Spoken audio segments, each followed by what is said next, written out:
2025 жылдын башында экономикалык иш менен алектенбеген бардык жарандар салык декларациясын тапшыруудан бошотулган болчу.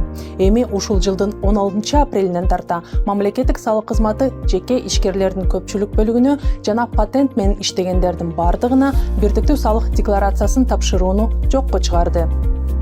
Демек, бирдиктүү салык декларациясын тапшыруудан төмөнкү категориялар бошотулат. Патент менен иштегендердин бардыгы, экрандагы ставкалар менен бирдиктүү салыкта иштеген соода же дыйканчылык менен алектенген жеке ишкерлер, өзгөчө режимдеги зоналардагы салык төлөөчүлөр жана юридикалык жакты түзбөстөн иштеген дыйкан чарбалары. Ал эми 1-майга чейин кимдер бирдиктүү салык декларациясын тапшыруу зарыл. Соода жана дыйканчылыктан башка жеке ишкердиктин бардык түрлөрү, пайда алып жаткан жеке жактар, эл аралык уюмдарда, элчиликтерде, консулдук иштеген жарандар.